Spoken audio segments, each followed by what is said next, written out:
Greetings, fellow moviegoers, and welcome to Movie Central, the place to talk about movies, TV shows based on movies, toys based on movies, games based on movies, and theme park rides based on movies. I'm your host, Mr. CCS, and this is my pet gorilla, George. Let's talk about the big villains who wipe out everything that stands in their way. Every antagonistic force in Star Wars, the Koopa Troop, and Lord Voldemort are proud examples of this, but one of the most popular today is Thanos, the Mad Titan from the Marvel Comics. He became popular in 1991 with the comic The Infinity Gauntlet, where he snaps his fingers and destroys half of all life, leading to our Marvel heroes to stop him in the end. He was so popular that it was decided to make Thanos the main antagonist in the final two movies of the MCU Infinity Saga, released in 2018 and 2019 respectively. This first one that came out not only showed our heroes in their primes, but also how to reinvent a comic book villain. The second, after the 2008 comic book film, The Dark Knight, which is widely considered the best comic book film of all time. But when it comes to this adaptation of a 1991 comic book, how does it work as a summer blockbuster? It's finally time to find out. This is Avengers Infinity War. As the Avengers and their allies, played by all the previous actors from all 18 movies, have continued to protect the world from threats too large for any one hero to handle, a new danger has emerged from the cosmic shadows. Thanos, played by Josh Brolin. A despot of intergalactic infamy, his goal to collect all 6 Infinity Stones, artifacts of unimaginable power, and use them to inflict his twisted will on reality.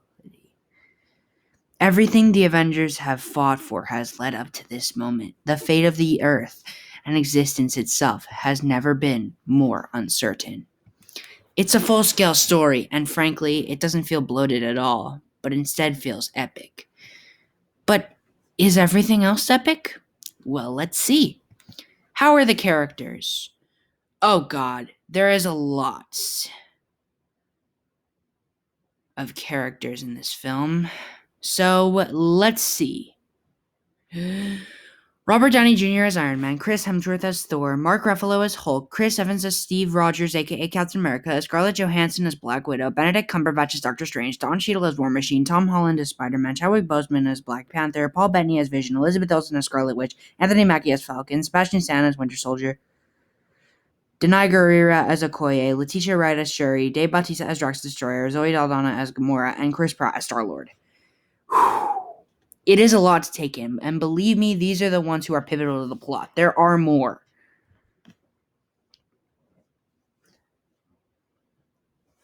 But you guys are waiting for me to talk about Thanos, so here we go. What can I say that hasn't been said about Thanos already? Josh Brolin gives an excellent performance when it comes to the Mad Titan. The way the character acts is pitch perfect, with devious ways of manipulating children, stealing, killing, and even respecting heroes. He even kills his favorite daughter, Gamora, in a somewhat disturbing scene. That is effed up. So you are really rooting for the Avengers and the Guardians of the Galaxy to beat this guy. And unsurprisingly, they don't. Yes, they actually lose. Thanos gets his hands on the Infinity Stone, snaps his fingers, and half the heroes and the rest of the world turn to ash. Some deaths are more heartbreaking than others, but the thing that matters here is that Thanos' ego clouds his vision, which leads him to be not only the best villain of the MCU, which he will never be overthrown, even by villains like Kang in Phase 4, but also one of the best villains in film, period. What a despicable villain. Okay, enough with the characters. How are the visuals? Well, as I said in my Black Panther review, #shameless plug, that Marvel went to work on Avengers Infinity War and prioritized the VFX on this film rather than Black Panther. What I didn't mention is that these are spectacular VFX. The backgrounds, creatures, weapons, Thanos himself, they're all perfect and definitely should have won the Best Visual Effects at the 2019 Academy Awards. And not subpar spaceship effects from First Man, which bombed, mind you. But the point is, the VFX are awesome. As for the music, Alan Silvestri returns to the MCU, and boy did he make a comeback, as this music is as strong as ever.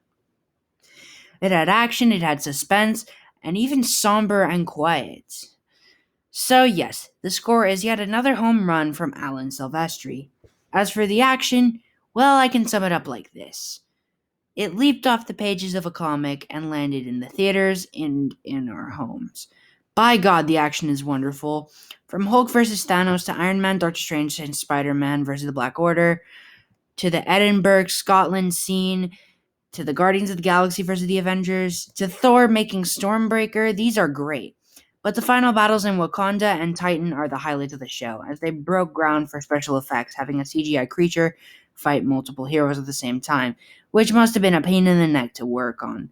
So, is this movie fantastic? You can be damn well sure it is. With amazing characters, visual, music, action, and an amazing story, this is definitely one of the best films in the Marvel Cinematic Universe, obviously winning a 10 out of 10. Avengers, assemble! Well, that's it for this review. Feel free to leave your comments on the movie below and tune in next week when I continue my journey through the realm of Middle-earth. With that said, my name is Mr. CCS, this is Movie Central, and that, my friends, is a wrap. See you next week.